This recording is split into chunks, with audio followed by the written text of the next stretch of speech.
네, 오늘은 올바른 예배자라는 제목으로 함께 말씀을 나누고자 합니다.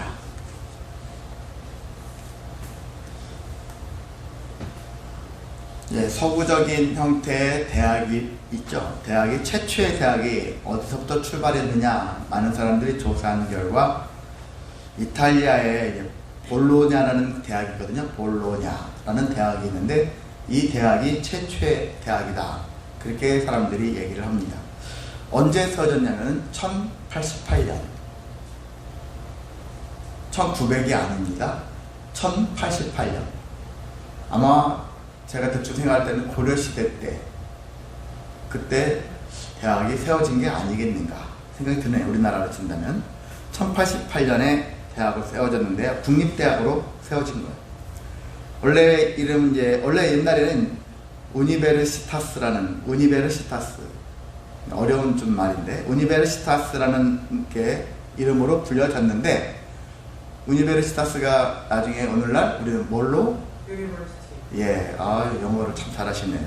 유니버시티, 대학교라는 말에 시초가 되었다는 얘기죠. 그렇습니다. 기원이 되어졌는데 볼로냐 대학이 그렇게 되었다. 근데 이 대학 이야기를 제가 왜 하냐면요, 이 대학이 무슨 목적으로 세워졌느냐, 그걸 보자는 거예요.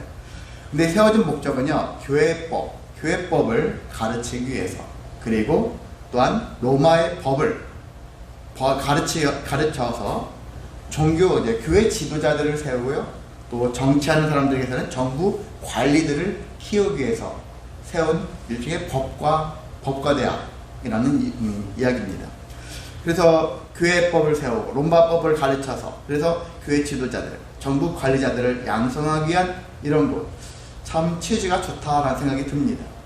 왜냐하면 교회의 지도자들이라는 것은 되게 중요한 이치거든요. 사람들의 마음을, 정신을, 영혼을 선하게 이끌어가는 데 중요한 역할을 하고 있고, 또한 나라를 세우는 사람들에게 있어서 생각이 없이 그냥 내가 한 권세를 잡아서 내 몫을 챙기려고 하는 마음, 그런 사람을 가득한 세상 속에서 정말 나라가 무엇인지, 정부가 하는 일이 무엇인지, 그런 원리를 깨우치고 거기에 합당하게 살아가려고 하는 것은 잘하는 것이지 않습니까?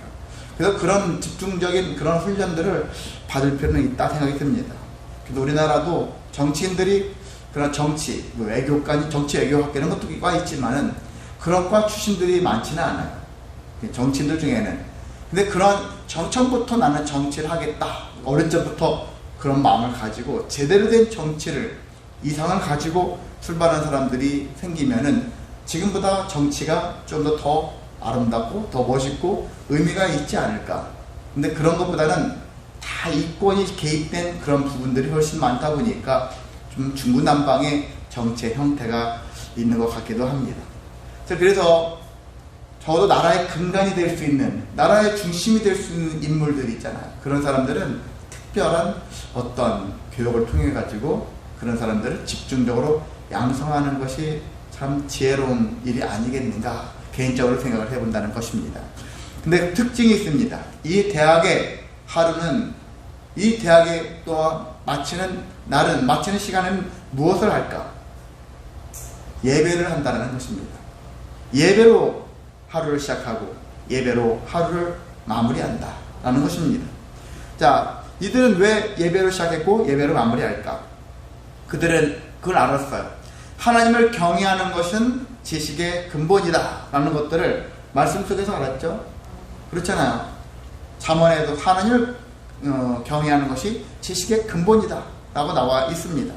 그래서 교육한다라는 것, 교육에는 단순히 지식만을 전달하는 것이 목적은 아니거든요.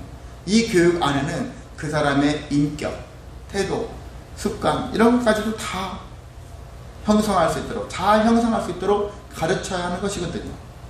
학교 교육이 그런 교육이 되어야 한다는 얘기거든요. 단순하게 직업인을 양성하기 위한 그런 훈련 장소가 되어지면 안 된다. 오늘날 그렇잖아요. 대학교를 왜 갑니까? 대학을 가려고 하는 이유는, 사람들이 왜 갑니까? 저기를 나와서 내가 좋은 직장을 얻어서 돈을 많이 벌려고 하는, 높아지려고 하는 그런 마음들이 강하지 않습니까? 그것이 아니라 내가 참 인격적으로 그런 훌륭한 성품을 지닐 수 있도록 훈련받는 그런 모습까지 결합이 되어야 한다는 것이거든요. 선생님이 되시려고 하는 분들도 똑똑한 것만 공부하는 것이 아니라, 똑똑하기 위한 공부가 아니라 정말 인품이, 성품이 좋아야 되지 않습니까? 그런 교육을 받아야 될 것이고, 그렇게 해야지 또 자녀들도 좋은 성품을 갖고 교육받고 또 선순환이 이루어지고 좋은 부모가 되어지고 자녀들을 또 선순하게 잘 가르칠 수 있는, 교육할 수 있는 그런 분위기가 이루어지지 않겠습니까? 모든 건 교육에서 온다. 가정교육에서 출발하지만 사실 가정에서 주는 교육의 한계점도 있어요. 그래서 사회에서 이런 교육을 잘 해서 선순환의 틀을 마련하는 것, 그것이 참 중요하다는 것입니다.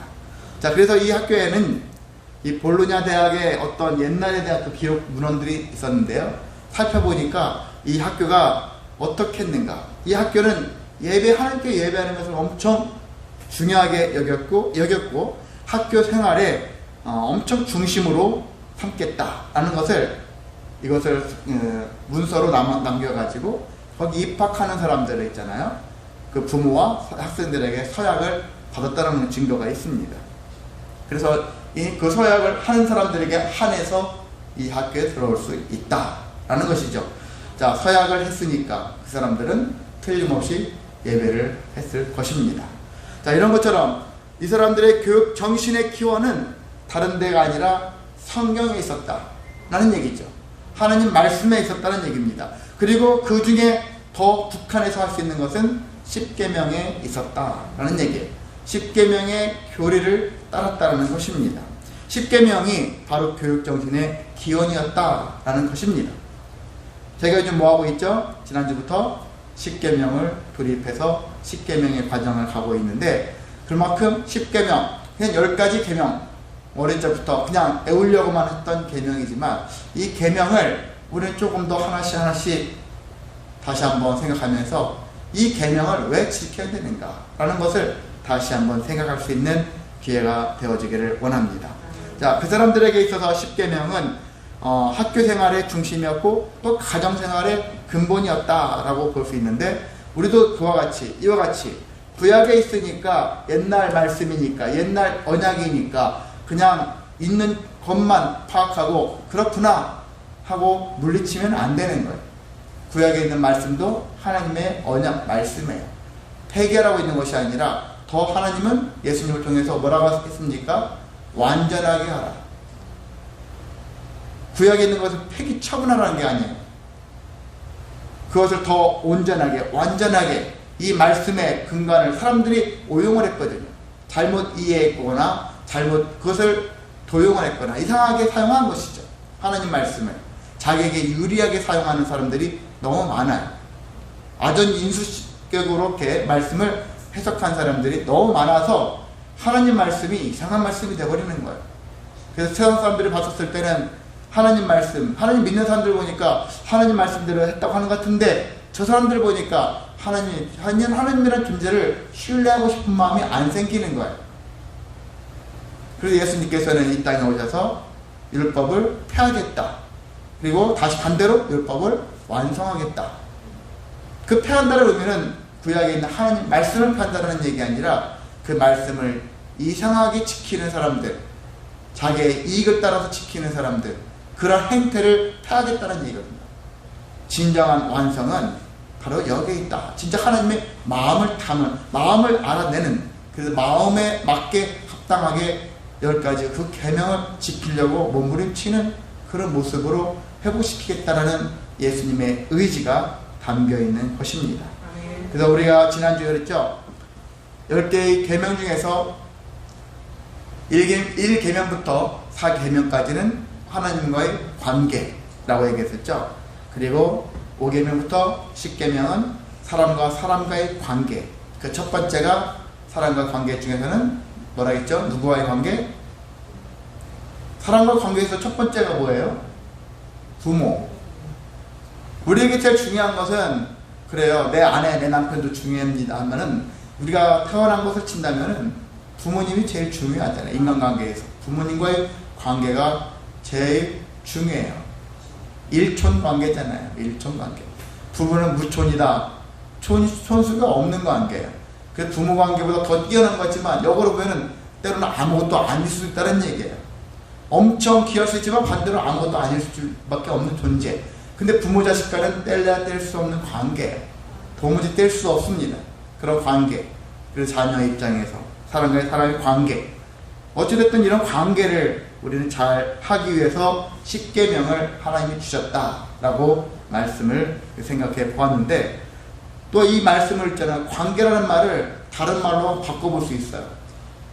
뭘로 바꿀 수 있냐면요, 너희가 예배를 잘 하기 위해서 이렇게 십계명을 주셨다라고도 생각할 수 있다는 것입니다. 바로 예배와 관계된, 이게 또 관계네요. 예배와 관계된 계명이다 라고 볼 수 있는 것입니다.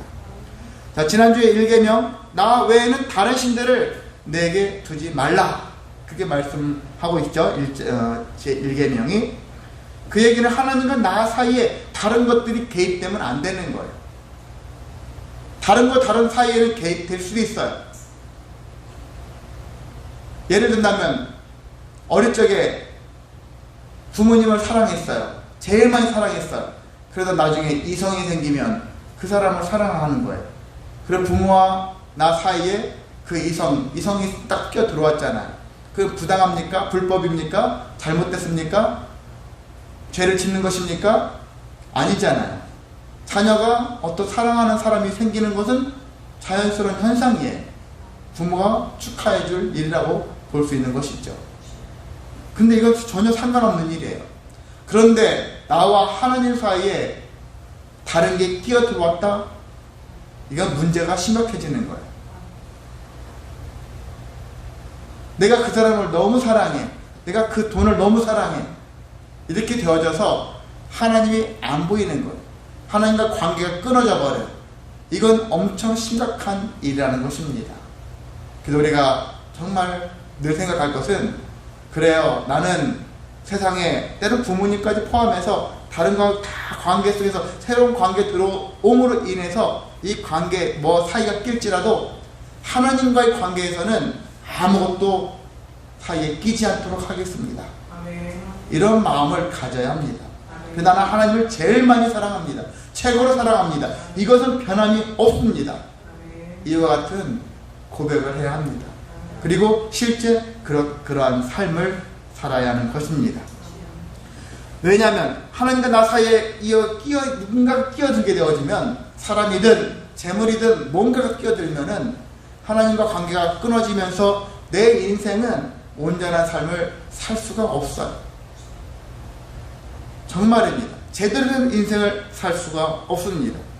그래서 1계명, 제 1계명을 못 지키는 사람은 나머지 계명을 못 지키는 것과 마찬가지고, 나머지 계명을 못 지킨다는 얘기는 제대로 된 신앙생활을 못한다는 것과 같습니다.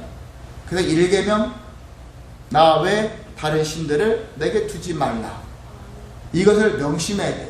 아멘. 이걸 지키지 않으면 우리의 신앙생활은 처음부터 실패다. 다른 것 아무리 몸부림쳐도 실패다. 1계명부터 특히 4계명까지 무시하고 5계명, 그래 부모님 공경하는 것은 마땅한 일이지, 도둑질 하지 말아야지, 다 지켜요. 사람들은 많이 지킵니다. 지키는데 하나님과 관계된 것만 딱 빼놓고 나머지 5계명부터 10계명을 지키면 그 사람이 인생 잘 살고 있는 것입니까? 아니라는 것이죠. 1계명부터 4계명을 지켜야 되는데 그 중에 1계명부터 지키지 않는다면 나머지 것들이 무용지물이라는 것입니다. 그래서 우리는 1계명을 항상 잘 지켜야 돼요. 1계명부터 잘 지키기 시작해야 합니다. 흔히 말해서 첫 단추를 잘 꿰어야지만이 나머지를 순차적으로 다 지킬 수 있는 바탕이 되어지기 때문에, 그래서 1계명부터 여러분이 잘 기억해서, 그래 내 안에 있는 다른 신이 있다면 그 신들 다 제거하고 오로지 한 분 하나님만을 섬기는데 힘써야겠다 하는 믿음의 결심을 행하시기를 소망합니다. 신앙생활은 종교사전에 따르면 간단하게 정의되는 게 그거예요. 제가 주보에도 말씀 거기 제 아래쪽에다가도 쭉 항상 써놨는데, 하나님을 인정하는 삶, 그리고 믿는 것, 섬기는 것, 의지하는 것, 이 네 가지가, 이 레파토리가 그거예요. 여러분 주보 갖고 계시죠? 예, 말씀 요약되어 있는 거기 제일 아래쪽에 있어요. 제일 아래쪽에 항상 있습니다. 신앙생활은 하나님을 인정하고 믿고 섬기고 의지하는 것이다 라고 써 놓았는데, 그걸 기억하셔서 그래, 이런 흐름의 바탕으로 내가 이 일들을 해야 되겠구나.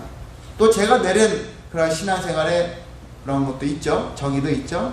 하나님의 약속을 따라서 우리를 구원하시기 위해서 예수 그리스도를 보내주셨죠. 그 예수님을 잘 믿고 예수님의 말씀대로 순종하고 인내하면서 살아가는 삶, 그 구원받은 백성이 살아가는 삶이죠.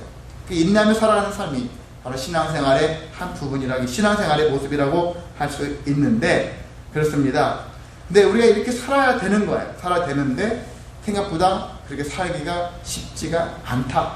왜? 믿는 자들끼리만 살면 참 좋은데 믿지 않는 사람들과 함께 하기 때문에 그게 어려운 거예요.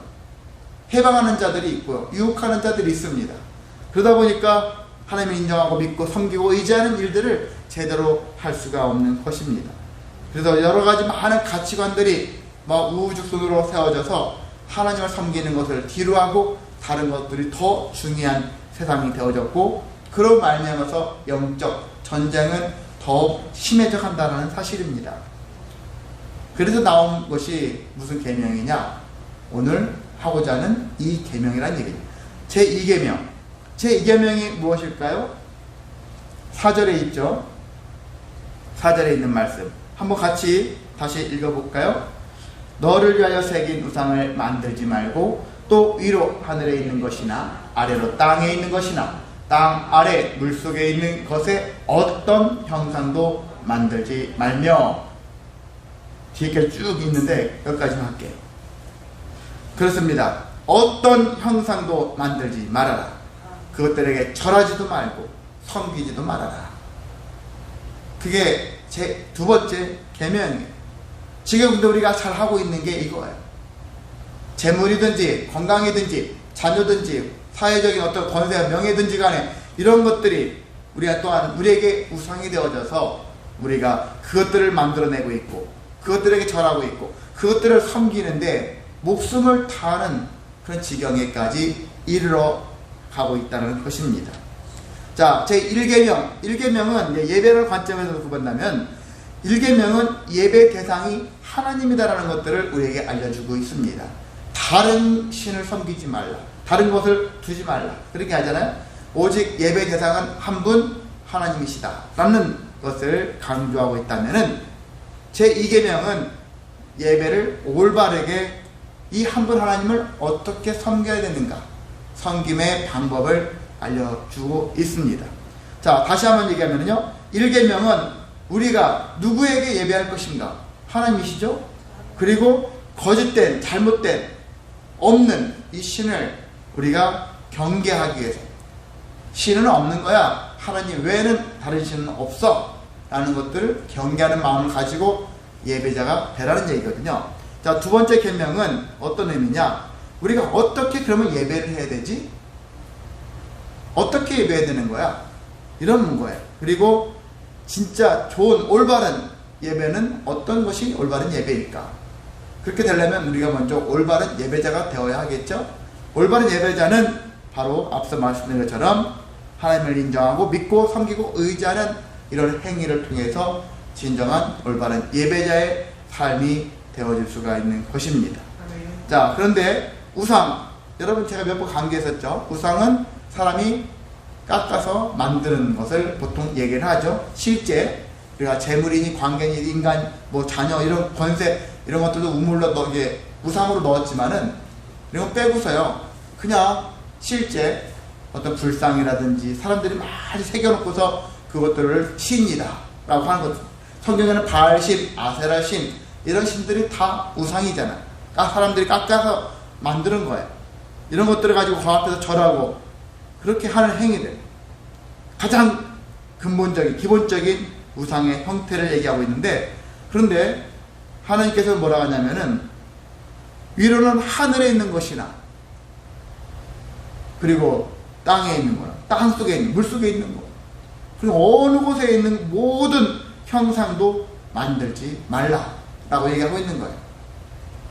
심지어는 무엇도 만들지 말라고 이 말씀에는요 포함되느냐면은 하나님인 나라는 형상도 만들지 말라는 거예요. 사람들은 뭐가 보여져야 되잖아. 그러니까 뭔가 형상을 자꾸 만들려고 해요. 만들려다 보니까 무리수를 둡니다. 뭔가를 둬야지, 대상이 있어야지, 눈에 보이는 대상이 있어야지 그 앞에 절도 하고 섬기기도 하고 그럴 수 있는데 그렇게 자꾸 형상을 만들고 싶어 합니다. 그래서 자기들은 하나님인데 하나님이 어떻게 생겼을까? 본 바가 있어야지, 본 적이 있어야지. 그 자기들이 생각할 때 하나님은 이렇게 생겼을 것 같아. 자기들이 생각하는 대로 하나님의 형상을 만들어서 이게 하나님이다 하고서 그 앞에 절을 하려고 하는 모습들이 있었다는 것입니다. 그래서 때로는 하나님의 형상까지도 만들려고 하는 시도를 하지 말아라. 오늘날 우리가 십자가 하면 십자가는 사실상 십자가가 무슨 위대합니까? 자체가? 그렇지 않아요. 십자가는 사형 틀이에요. 사람을 죽이는 그냥 틀에 지나지 않습니다. 십자가 자체가 무슨 드라큘라를 쫓아내는데 효과가 있고 그런 용도로 생각하는데 그게 아니에요. 십자가는 하나의 상징이고 십자가에 돌아가신 예수님의 그 피가, 예수님과 그 피가 더 중요한 거거든요. 근데 사람들은 십자가의 형상에다가 절을 하려고 하죠. 십자가 형상만 보면 절하려고 하죠. 안 하는 것부터 나왔지만 자칫 우리가 우상에 섬기듯이 하는 행위의 마음을 가지고서 할 수도 있다는 얘기예요. 그 제일 중요한 것은요, 어떤 형상을 만들어 놓고 그 앞에 절하려고 그냥 무턱대고 나도 모르게 습관적으로 절하려고 하지 마시고 정말 십자가 앞에서 여러분 기도하는 거, 좀 때로는 무릎 꿇는 거, 그게 나쁘다는 얘기 아닙니다. 오해는 하지 마십시오. 그거 하기 전에 내가 진정 하나님의 마음을 품고 예수님의 그 피를 기억하면서 그 앞에 무릎 꿇고 간구하거나 찬양하거나 말씀을 듣고 있느냐, 그런 얘기를 하는 거예요. 순서가 바로 거기에 있다는 얘기죠. 그렇지 않으면은 우리가 미신적인 어떤 샤머니즘적인 그런 마인드로 예배자가 될 수가 있다는 것입니다. 그런 걸 버리고 하나님 앞에 왔을 때는 날마다 새로운 마음을 가지고 순수한 마음을 가지고 하나님의 마음을 오늘도 알기 위해서 하나님의 마음대로 내가 순종하기 위해서, 순종하겠노라 결단하기 위해서 찾아오는 그런 모습이 우리에게 더 필요한 자세라고 할 수 있습니다. 근데 사람들은 형상을 만들어 놓기 시작하면 그 다음부터는 그런 마음이 없어요. 그냥 무턱대고 그 앞에 나도 모르게 그냥 엎드려요. 그렇게만 하면 다 해결되는 것 같이 느껴져요. 그렇게 하면 내가 올바른 예배자가 된 것 같고 올바른 신앙생활을 하는 것 같이 그렇게 생각이 든다는 이야기입니다. 그래서 오늘날에도 사람들이 교회를 왔다 갔다 하면, 교회만 왔다 갔다 하면 자기가 잘 살고 있는 것 같이 느껴져요. 하나님 앞에 제대로 된 신앙생활을 하고 있다고 믿습니다. 근데 과연 그렇냐? 그렇지 않다는 얘기죠. 그것이 아니라 하나님의 마음을 가지고서 교회를 와야 되고 또 하나님의 마음을 가지고 교회 바깥을 나가야 되는 거예요. 그것이 제대로 된 올바른 예배자의 마음이라고 할 수 있는 것입니다. 근데 사람들은 그렇지 않았죠? 이스라엘 사람들이 나중에 우상을 만들어 달라고 누구한테? 아론한테. 모세가 십계명 받으러 시내산에 올라간 사이에 이스라엘 백성들은 모세가 오지 않으니까 모세는 죽었는가 보다. 그러나 아론한테 우리의 지도자가 되어주기를 바라면서 아론한테 우리가 그 하나님 좀 만들어 달라. 그래서 사람들한테 돈을 다 금을 모아가지고 녹여서 만든 게 뭡니까? 금 송아지. 금으로 만든 송아지. 자, 이게 하나님이다. 그 다음부터 거기에 절하는 거예요. 그걸 향해서 예배하는 겁니다. 근데 이게 처음이 아니에요. 분명히 이런 일이 있었음에도 불구하고 이 짓을 또 한 사람이 했어요. 누가? 여로보암 1세가. 여로보암이라는 왕이 있는데 여로보암 왕 1세가 이 짓을 했어요. 베델과 단 사이에 금송아지를 세웠어요. 그리고 그 앞에서 엎드려 예배하게 만들었어요. 옛날의 역사가 있으면 교훈을 받아야 되잖아요. 근데 그걸 오히려 되풀이하는 아이러니가 발생했다는 것입니다. 사람들이 하나님의 형상까지 만드는, 하나님이 그걸 원치 않는 거예요. 왜냐하면 왜 하나님이 원치 않을까? 제가 만약 하나님이라면, 야, 다른 거 다 없다? 만들지 말아라. 내 형상만 만들어. 제가 하나님은 그렇게 생각할 것 같아요. 안 그렇습니까? 이단 교주들 보면은 나만 존재해야 되잖아요. 다른 사람 다른 필요 없어. 나만 있으면 돼요. 다 나만 우러러봐야 돼요. 오로지 나만 중요한 거예요. 근데 하나님께서는 내 형상조차도 만드는 것을 원치 않아 하신다는 얘기예요. 바로 이유가 거기에 있는 것입니다. 하나님을 찾기보다는 형상만 쫓는 인생들이 있기 때문에 하나님의 마음을 쫓고 하나님의 계획을 쫓고 하나님의 뜻을 깨달아 알기 위해서 몸부림치는 삶을 하나님이 원하시지, 그냥 형상을 만들어 놓고 그 앞에 쪼그려 엎드려서 있는 그 자체만 원하시는 것이 아니거든요. 그리고 때로는 그렇게 하다 보면 자꾸 신앙의 본질이 훼손되어지니까 하나님은 자기 형상도 포기하신 분이에요. 그래서 우리에게 형상이 아닌 제대로 된 예배자의 모습을 우리에게 쫓게 만드셨다는 것입니다. 자, 만약에 그럼에도 불구하고 아론처럼 여로보암 1세처럼 금송아지를 만드는 행태를 계속해서 한다, 하나님이 어떻게 하실까? 하나님은 여기 보면 질투하신다, 그렇게 나와 있어요. 질투하시는 하나님. 하나님도 질투하셔? 이렇게 생각하는데 우리가 그건 오해하면 안 돼요. 하나님의 질투는 어떤 행위냐면은 하나님께서 잘못된 행위를 하는 자들에 대해서 막 분노가 일어나고 있는 상태예요. 열이 받쳐 있는 상태예요. 그래서 내가 이 가만두면 안 되겠다 하는 마음이 들면 어떻게 되죠? 징계를 하시겠죠. 그리고 징계가 안 통하면 징벌을 하시겠죠. 다시 한번 또 얘기하지만 징벌은 큰 차이가 있는 거예요. 징계는 내 자녀 안에서 혼내는 거예요. 징벌은 내 자녀가 아니에요, 더 이상. 그래서 징벌한다는 얘기는 너랑 나랑 관계가 파탄이 나는 거예요. 파탄 났기 때문에 이젠 너 죽어도 상관없어. 내가 상관 안 해. 넌 지옥으로 가. 넌 더 이상 내 자식이 아니니까.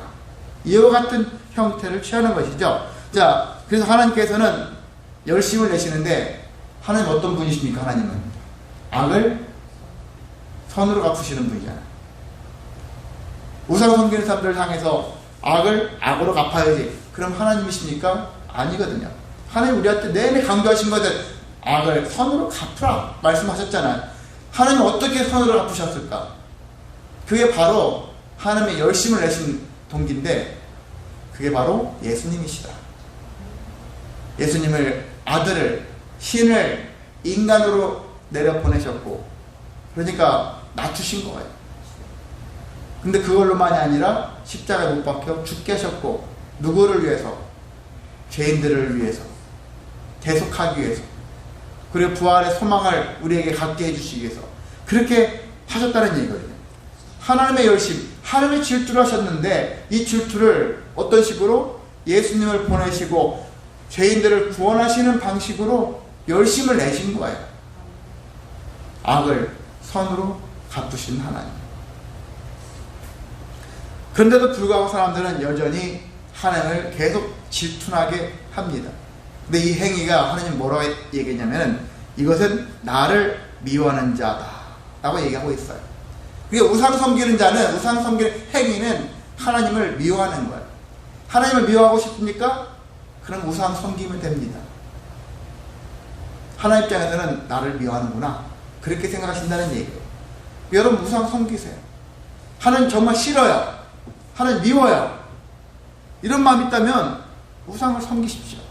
근데 그 결과를 저는 장담할 수가 없어요. 왜? 우상을 섬기는 자, 어떤 결과를 주냐면, 아까 읽었었죠? 우상 섬기는 자. 여기 하나님, 나를 미워하는 자부터 읽어볼까요? 시작. 5절 시작. 나를 미워하는 자의 죄를 갚되 아버지로부터 아들에게로 3서대까지 이르게 하거니와. 그렇습니다. 하나님을 미워하는 행위, 하나님을 질투나게 하는 행위, 뭐 때문에요? 우상을 섬김으로 말미암아서 하나님을 질투나게 하거나 하나님을 미워하게 한다면 자식 때까지 3, 4대까지 징계를 받아요. 죄를 묻겠대요. 근데 이것은 여러분이 오해하면 안 되는 것이, 하나님은 이 사람이 죄를 지면 이 사람에게서 끝나요.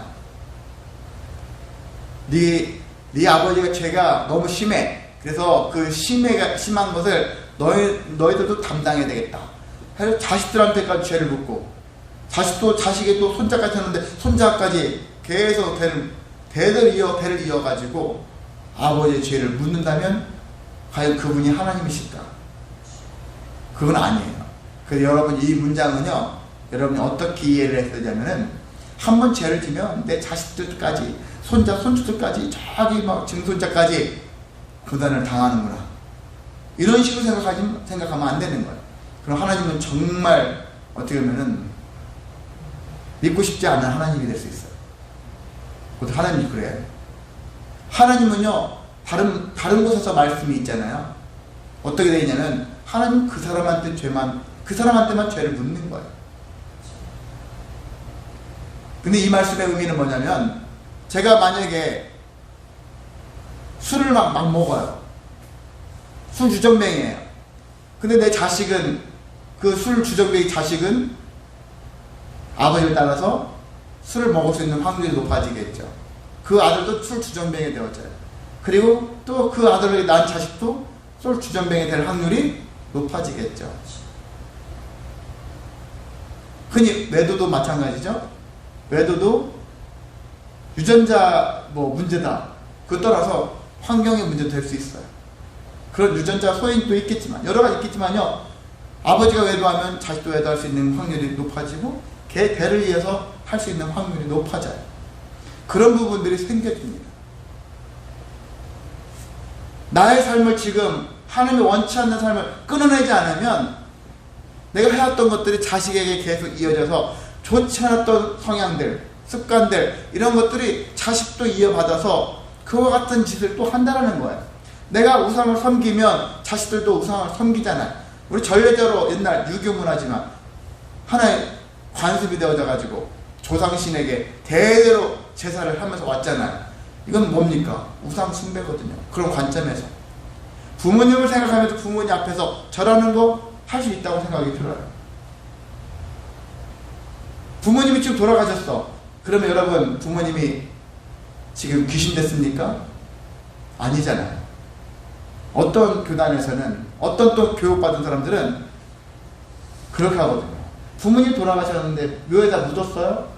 근데 거기다가 앞에 절하는 것을 가지고서 엄청 몰아가는 사람들이 많아요.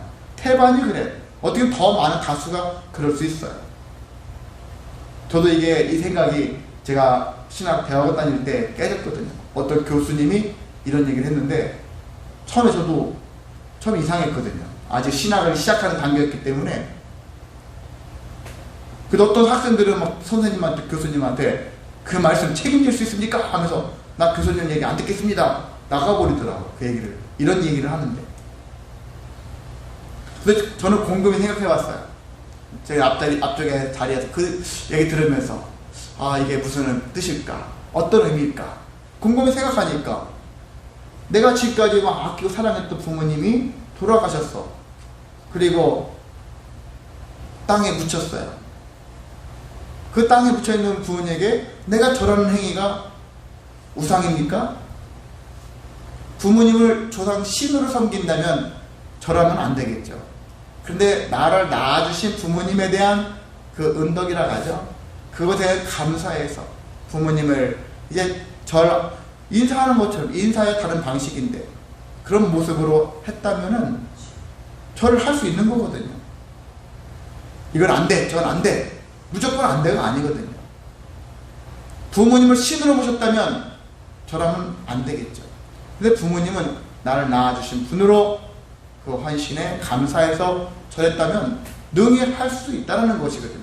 이런 생각이 바뀌어지지 않으면은 이상한 사고에 빠져가지고 우리가 별거 그냥 맹목적으로 이건 다 우상이야, 최소한의 기본도 하지 못하는 그런 성도로 만들어버린 일들이 생길 수가 있다는 것입니다. 그래서 우리는 정말 진정한 의미가 뭐냐를 알아야 하는 것이죠. 예배도 왜 해야 되는지 알아야 되는 것이고, 만약에 절을 한다면 절을 왜 해야 되는 것인지 그런 것들도 알면서 하면은 그것이 별것도 아니다라는 것들을 알게 되어지는데, 우리는 그런 것조차도 모르고 무조건 하지마, 하면 안 돼, 그런 것에 길들여져 가지고 괜히 하면 안 되는 걸로만 생각할 때가 많다는 것입니다. 다른 길로 좀 갔지만은요, 그렇습니다. 우리가 하여튼 하나님을 미워하는 행위, 우상 섬기는 행위를 하게 되어지면 하나님께서 이러한 죄를 끝까지 묻겠다. 그것은 계속해서 되는 죄 대물림이 없는데, 근데 사람들은 습관에 따라서 스승들에게 안 좋은 성향들이 계속해서 이어갈 수가 있다.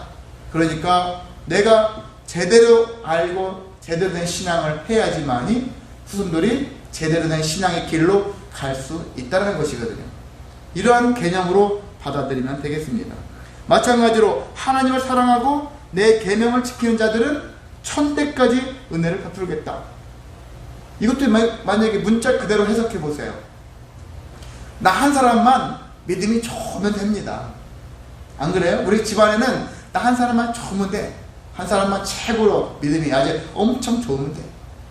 나머지는 대충 살아도 돼. 왜? 나 한 사람 때문에 내 후손들은 천대까지 은혜를 입는데, 이렇게 해석할 수밖에 없잖아요. 그게 맞습니까? 그건 아니에요. 믿음도 나는 나의 믿음뿐이에요. 내 자식의 믿음은 또 별개의 문제예요. 그 흔히 말해서 여러분 결혼할 때 저희 부모님은 장로님이고 엄마는 권사님이고 믿음이 좋아. 알고 보면 아들은 교회도 안 다녀. 어쩌라고요? 부모님의 믿음과 자식의 믿음 별개의 문제입니다. 부모님의 믿음 때문에 자식이 보너스로 은혜를 받고 하나님의 영광을 누릴 수 있습니까? 그건 아닌 거거든요. 그런데 부모님이 믿음이 좋으면 자식도 그 영향을 받게 돼 있다는 것이거든요. 정상적인 거라면. 부모님이 믿음이 정말 좋고 신실하고 정말 흔히 말해서 교회 잘 다니고 11조 잘하고 전도 잘하고 교회 일 열심히 하고, 제가 그 얘기를 하는 게 아니에요. 그런 개념에서 눈에 보여진 행위를 믿음이 좋다, 신앙이 좋다라는 얘기를 하는 것이 아니라, 정말 하나님의 마음을 알고 하나님의 마음을 닮아가고 하나님의 마음으로 살아가려고 하는 그 삶을 저는 믿음이 좋다고 하고 있거든요. 저는 옛날부터 그렇게 말씀드렸지 않습니까? 눈에 보여지는 어떤 행위를 잘한다고 해서 믿음이 좋은 게 아니거든요. 그렇게 잘했는데 자식이 엇나간 사람들이 많거든요. 목사님은 말씀을 전하고 그럴 사람 말씀을 전하고 막 열심히 하는데 자식이 이상한 길로 가는 목회자의 자식도 많거든요. 왜 부모는 열심히 잘하는데 신앙이 좋은데 자식이 왜 딴 길로 가지? 왜 그렇습니까? 부모가 가는 길이 좋아 보이면 자식도 그 길로 가는데, 부모가 가는 길이 좋아 보이지 않는 거예요. 자식의 눈으로 봤을 때는 그 문제가 있다는 얘기거든요. 신앙생활에 문제가 있다는 것입니다. 그럼 돌이켜서 이제 내가 보여지는 어떤 행태가 아니라 보여지기 이전에 하나님에 대한 마음을 알기 위해서 몸부림치는 거예요. 하나님이 나를 왜 만드셨을까? 나를 왜 지으셨고 부르셨고 세우셨고 보내실까? 그 하나님 마음에 합당하게 살기 위해서 몸부림치는 삶을 살아가는 것이죠. 그렇게 했었을 때, 그렇게 하게 되면요, 자기에게는 좀 엄해지면서 다른 사람들한테는 관대한 모습이 나타나요. 대체적으로 그렇습니다. 그러면은 충분히 있잖아요. 자기 자신은 더욱더 거룩하게 몸부림쳐요. 근데 다른 사람들에 대해서는 정죄하지 않아요. 그 사람들을 더 주님의 사랑을 가지고 접근하고 더 배려하고 관대하게 살아가요. 이상적인 신앙인의 형태가 그렇습니다. 근데 어떤 사람들은 반대로 가죠. 자기에 대해서는 되게 관대해. 남들 하는 거 봤을 땐 당신 왜 그런 식으로 해? 그 하나님이 기뻐하지 않아? 하면서 함부로 정죄하는 사람들 있죠. 그런 사람이 좋겠냐고. 자식들을 보면은 한심하죠. 야, 그렇게 해가지고 너 구원이나 받겠니? 이렇게 함부로 정죄를 하겠죠. 자식 입장에서 부모님의 길을 따라가고 싶겠습니까? 아닌 거예요. 바로 이와 같습니다. 그래서 옛날에 어떤 사람이 미국 통계학자가 옛날에 여러분이 한번 들어본 적이 있었을 거예요. 그 신앙생활을 잘했던 한 조나단이라는 사람과 어떤 한 사람은 그 비슷한 시기에 맨날 술만 먹는 술 주정뱅이를 통해서 향후 200년 동안에 그 집안에 나왔던 가문을 조사를 했다는 거예요. 이 200여 년 동안에 그 집안에 수많은 자식들이 나왔을 거 아니겠습니까? 후손들이 나왔는데 이 사람들이 어떻게 되었을까 했더니, 단편적인 얘기지만 참고를 하시기를 원합니다. 200년 동안 비교했더니 신앙생활을 잘한 조나단 가문은 200년 동안 미국 부통령이 2명이 나왔대요. 그리고 두 사람이 선교사였고, 목사는 70명이 나왔고, 미국의 의원들 있잖아요. 의원들이 30여 명 나왔고, 저명한 학자와 의사, 교수, 이런 사람들이 무수히 많이 배출되었더라. 그런데 술 주정뱅이의 후손들은 깡패, 조폭들, 이런 거 있잖아요. 마약 중독자, 매춘부, 이런 것들, 살인자, 도둑, 90% 이상이 그런 자들이 계속 대를 이어서 나왔더라 라는 얘기입니다. 그래서 우리가 한 사람이 제대로 올바른 신앙이 된다는 것은 나 한 사람으로 끝나는 게 아닙니다. 엄청난 일이거든요. 나 한 사람으로 끝나면 안 되는 거예요. 나 한 사람이 제대로 올바른 신앙이 되었었을 때 그 뒤로 미칠 영향들이 엄청나다라는 것들을 오늘 생각을 다시 한번 했으면 좋겠습니다. 그렇습니다. 말씀을 정리하겠습니다. 십계명은 하나님께서 당신에게 유리한 것이 아니라 결국 우리를 위해서 제정하신 것이다 라는 얘기예요. 우리에게 살아가는 데 있어서 신앙생활에 엄청 유용하다.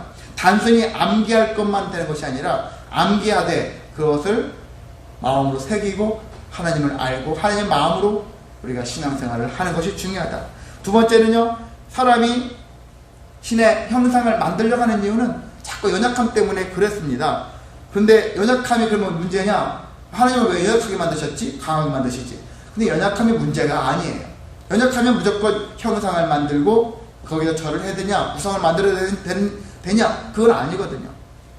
연약한 것을 핑계 삼아서 자꾸 어떤 우상의 형상을 만들어 내려고 하는 사람들의 그 마음 태도가 문제다라는 것이거든요. 우리가 연약하면 그럼 뭐 해야 됩니까? 새로운 어떤 우상을 만들어내는 것이 아니라 하나님께로 가면 되는 거거든요. 아멘. 내가 연약합니다. 하나님 저 만나주세요. 하나님을 찾으러 가면 되는 것입니다. 자, 세 번째, 하나님 앞에서는 우리가 올바른 모습으로 신앙생활을 해야 하는 것입니다. 사람들이 보기에 믿음 좋아 그런 소리를 듣는 게 아니에요. 어떤 행위를 잘했다 해서 믿음 좋은 게 아니라 항상 믿음 좋은 것은 하나님의 마음을 닮아가는 것, 예수님의 그 희생을 알고 우리가 본받아 그 길을, 십자가의 길을 정말 믿음으로 쫓아가는 삶, 그런 삶이 더 중요하다는 것입니다. 그래서 나 한 사람 별것도 아닌 것 같지만 내가 올바른 예배자가 되어지면은 나로 말미암아서 그 뒤에, 주변에 그 뒤에 후손들까지 엄청난 역사가, 선한 역사가 이루어진다는 사실들을 다시 한번 생각할 수 있는 시간 되기를 원합니다. 그래서 이러한 모습으로 저와 여러분이 하나님께 영광 돌리며 살아감으로 인하여 나 한 사람 같지만 나 한 사람의 신앙이 온전한 신앙이, 온전한 예배자의 삶이 바로 모두를 살릴 수 있다. 그런 역사를 여러분이 기대하면서 믿음 가운데 살아가실 수 있는 저와 여러분 되시기를 주님의 이름으로 소망하고 축복합니다. 아멘. 기도합니다. 사랑의 하나님, 감사를 드립니다. 우리가 올바른 예배자가 되어지기를 원합니다. 아멘. 하나님